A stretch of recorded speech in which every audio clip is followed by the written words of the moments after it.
Greetings and welcome, everyone. It's All You Can Geek Gamecast, episode 557. I'm one of your hosts, Jim Gass, joined by Mike Sneedy.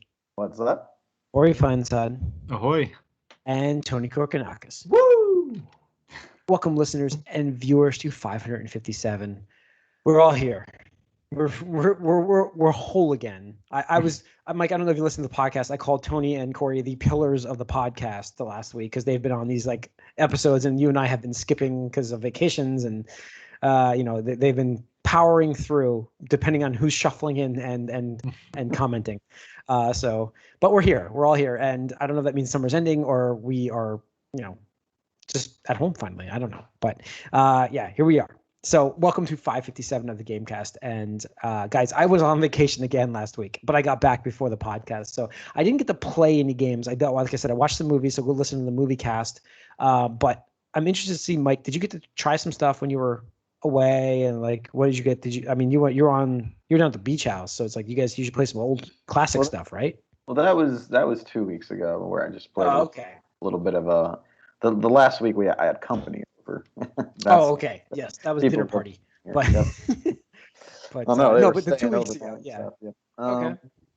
I mean, I did Jackbox stuff with them. I played some Wii Sports Resort back in the vacation house. But no, I this week I got back to what I've been doing, which is I'm deeper into Yakuza Like a Dragon. I kind of almost want to talk about spoilers at this point, but I can't.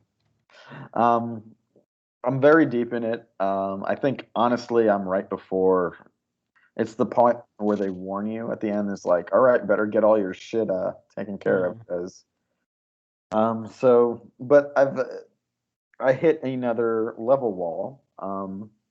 Yep, there are two.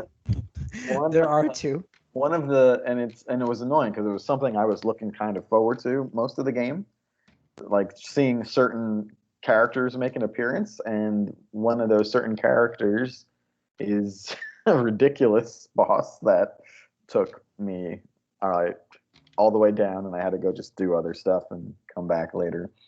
Mm-hmm. When you get past that, you're that's the wall. There's two walls in this game. You hit the exact same ones I hit, and I think I was complaining a little bit on it. It's not nearly as bad as the last wall, but you'll get past it. It's not nearly as bad. Because later, shortly afterwards, you face another legacy character who, in theory, should be harder, and he's way easier.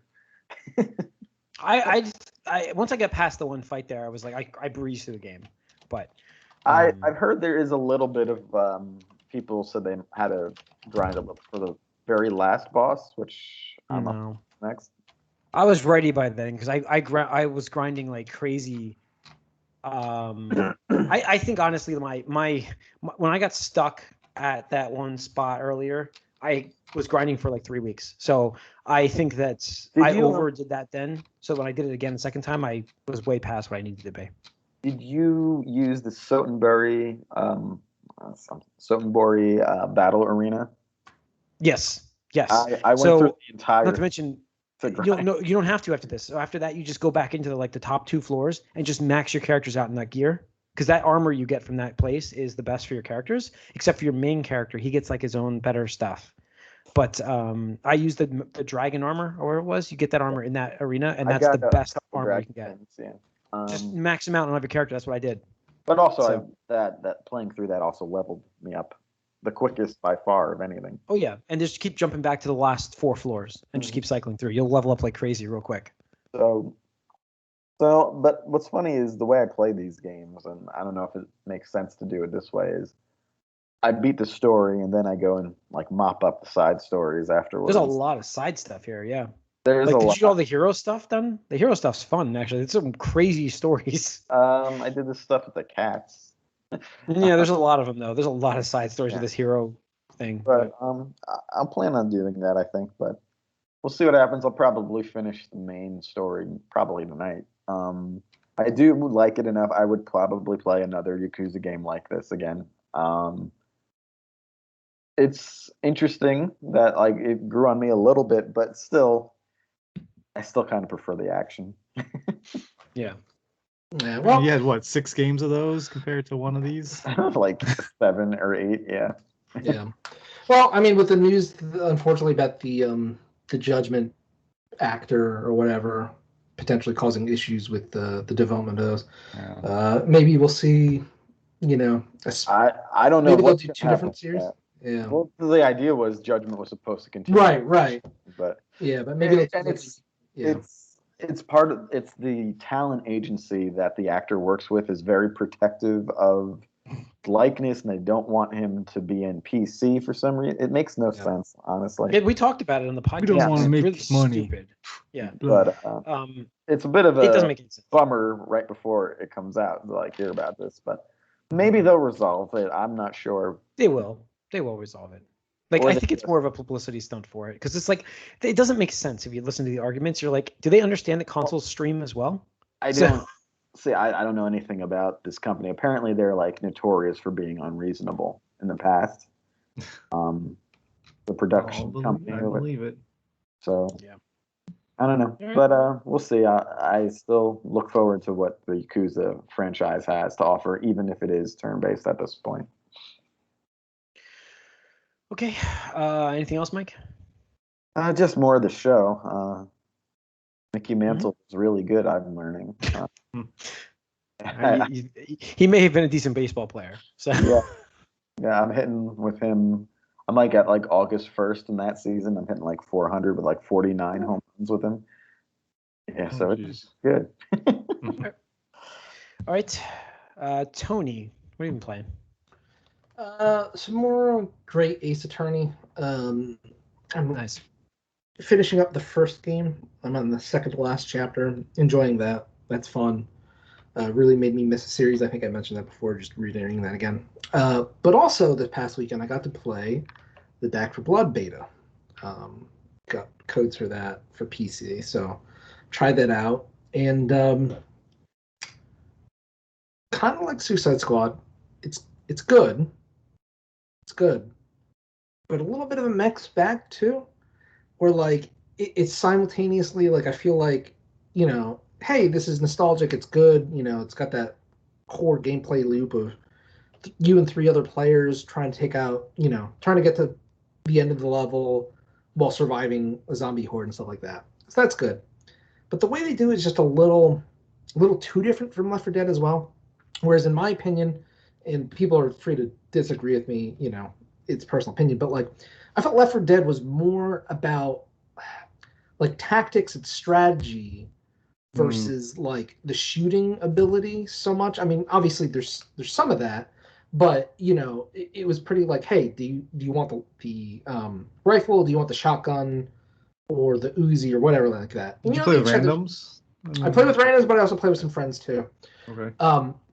Whereas this game really, really delves into the first-person shooter aspect, and I'm talking about like there's tons of guns that I saw anyway, and they all have like different specs and whatnot, and there's numbers when you shoot stuff to like show how much damage you're doing, and I'm like, do I want that in a game like this? Like, I don't know. I don't know yet. It's too soon to say.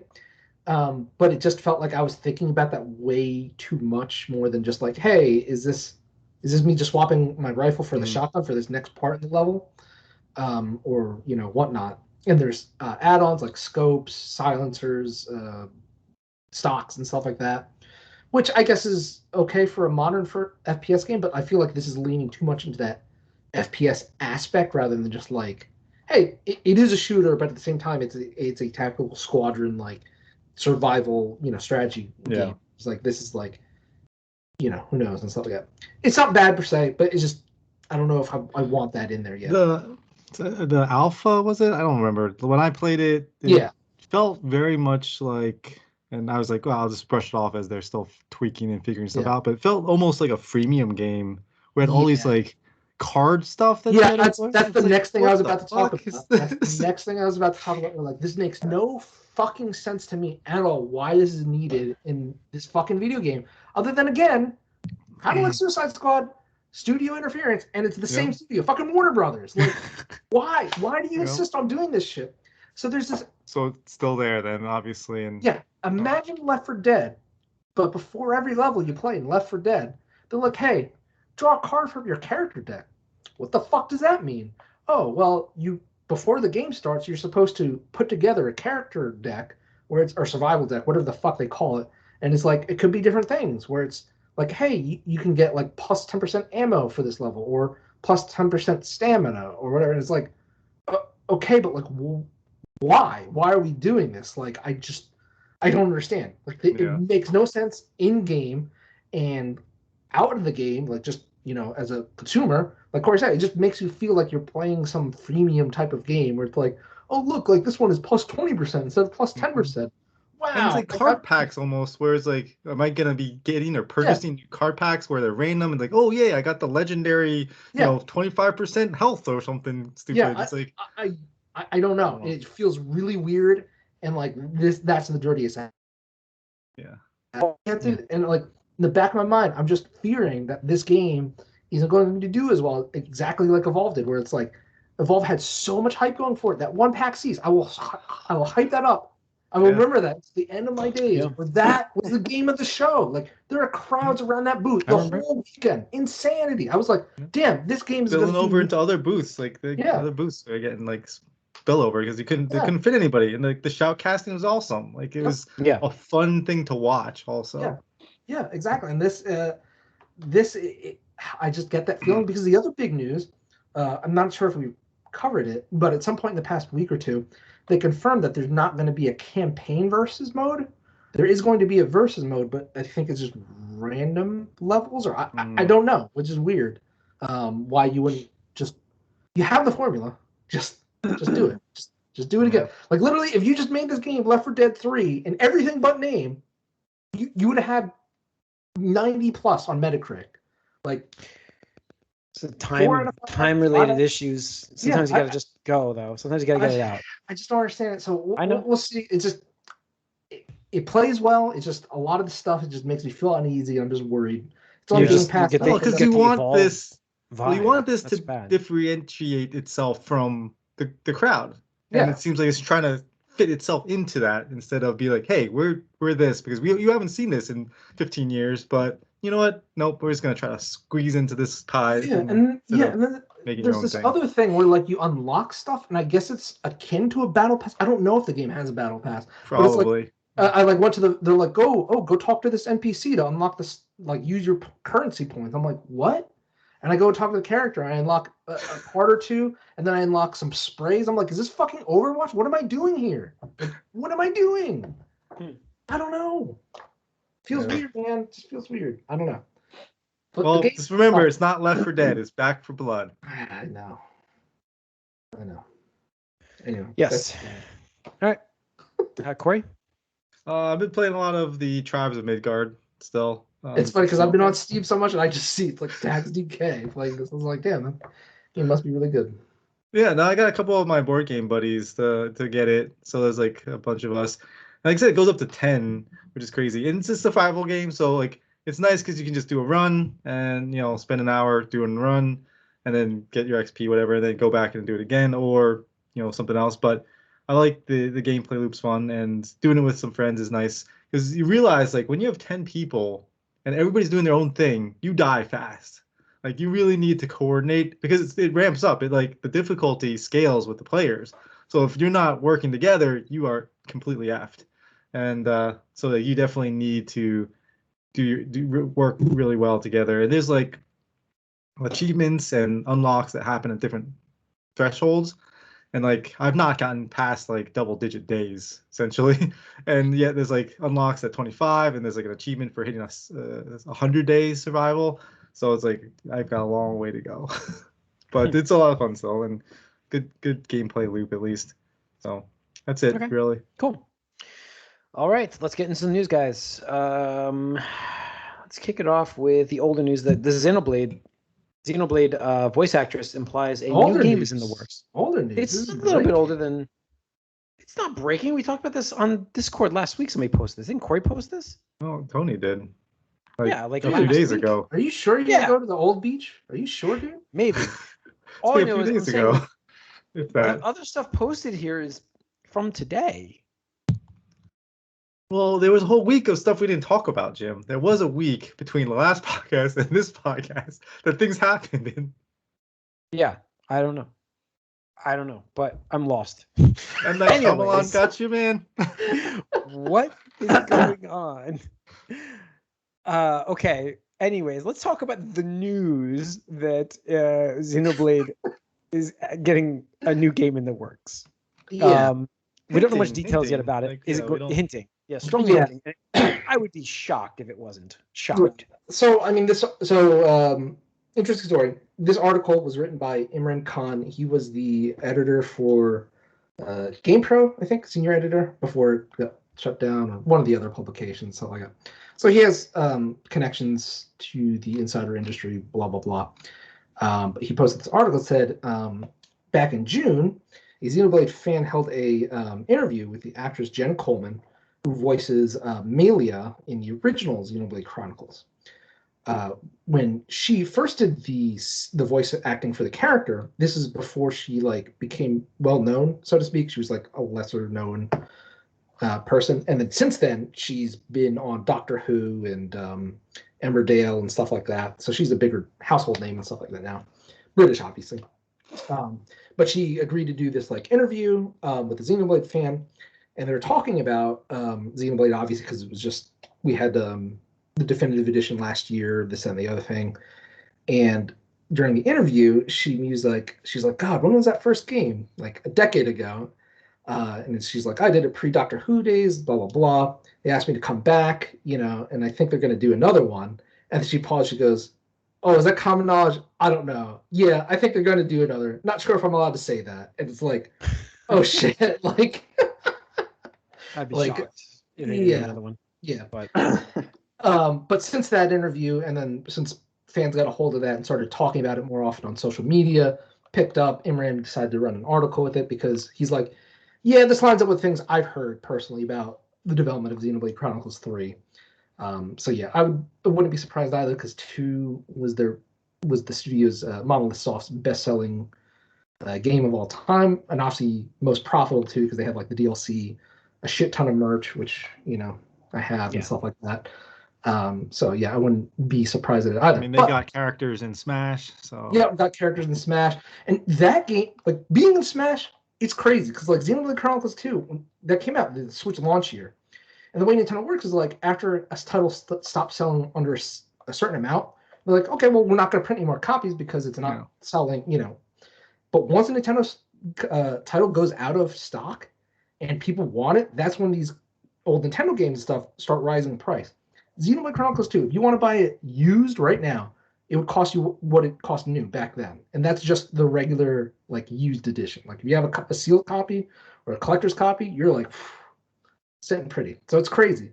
But the interesting part that he's mentioning is that the third potential game will have characters from both series in it, which will have some interesting story bits. Yeah, I'm trying to, because, I mean, essentially they're separate, but then you realize maybe not. But maybe not. Yeah, separate, but maybe not.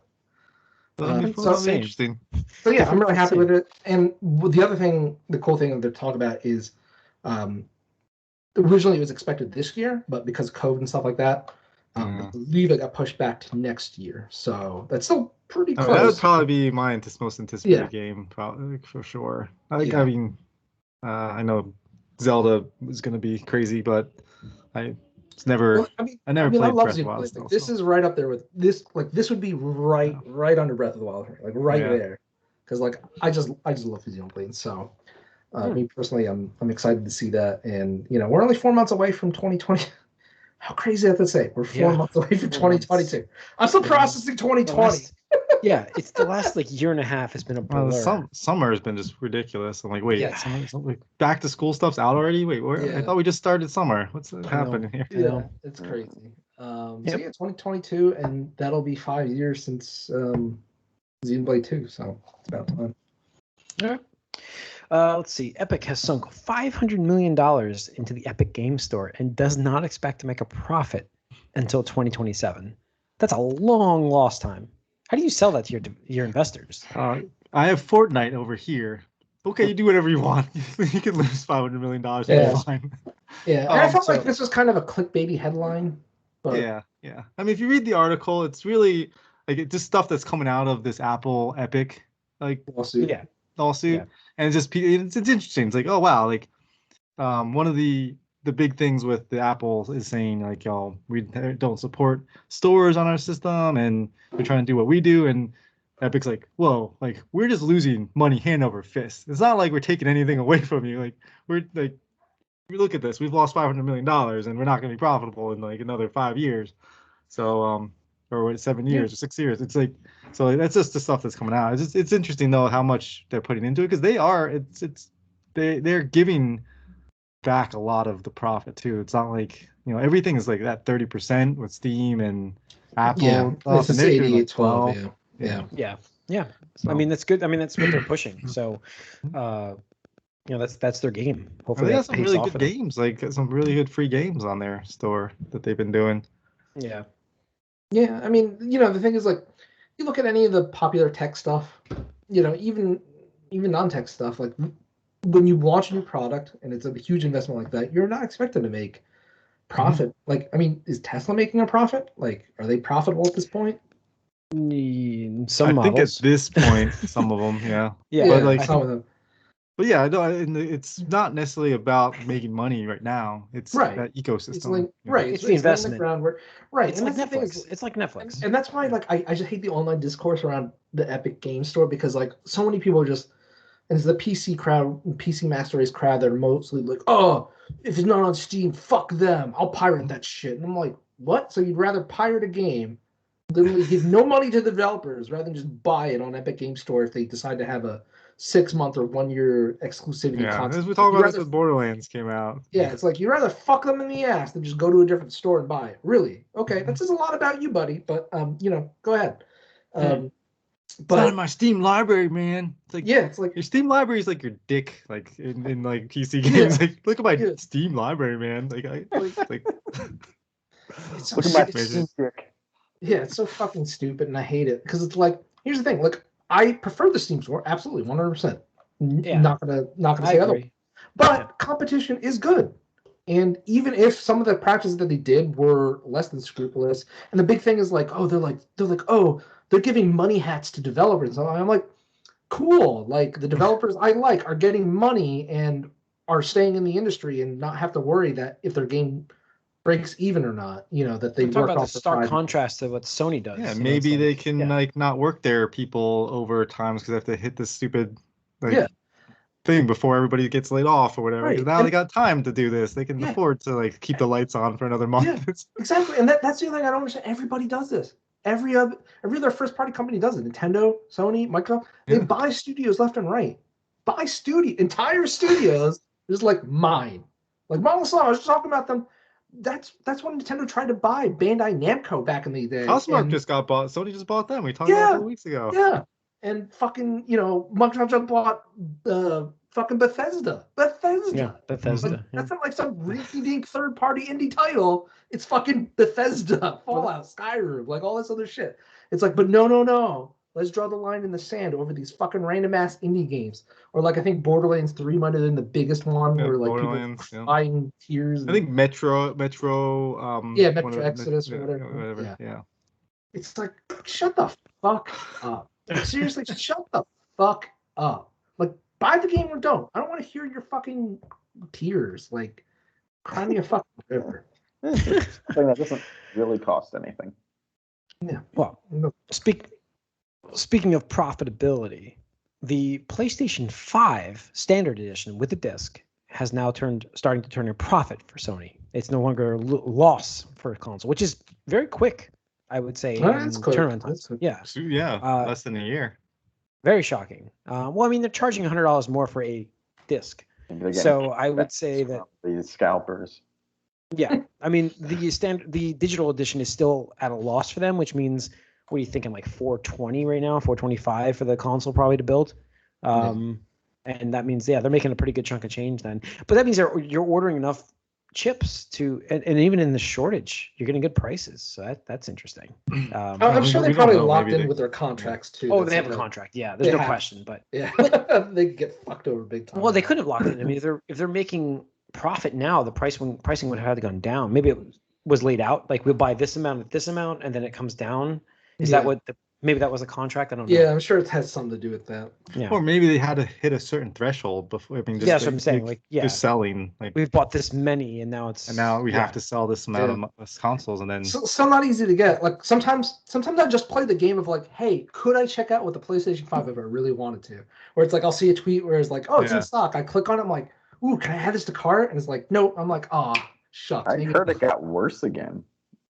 I'm sure. I mean Delta, baby. The only ones that I actually have been able to add to cart are like these ridiculous super bundles where it's like 5 games and a controller and a PS Plus. I'm like I'm not gonna lie. Like I would out of boredom buy a PlayStation 5 just because I'm like, whatever. Like there's eventually going to be Horizon. Yeah, you can play Demon Souls. Yeah, Demon Souls.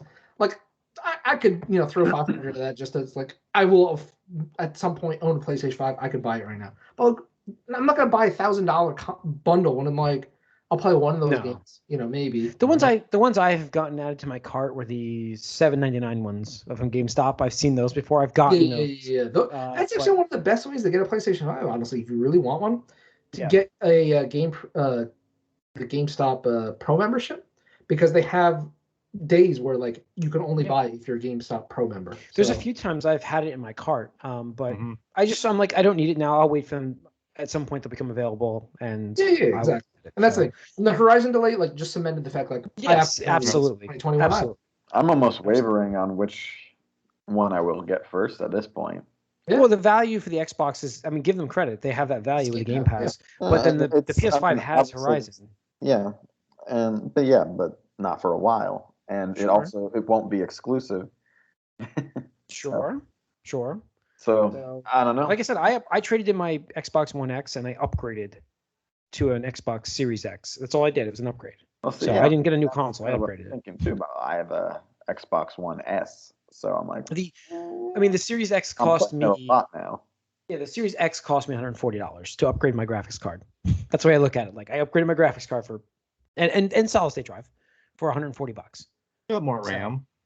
And I got more RAM, but you don't see that. You see the solid state and you see the graphics card. So the RAM gets moved around. You see it, the obelisk that it is. Yes, I do want to stand that up because on the side, it sucks. Like it's a mini tower and it should be stood up, and I have it on my side. I have it on the side of my little console thing. I'm like, I got to rearrange this whole thing to stand it up because it deserves to be stood up. I thought about it. Do you want to stand it up? You do want to stand it up? Yeah, I do. I want to stand it up. You want the fridge?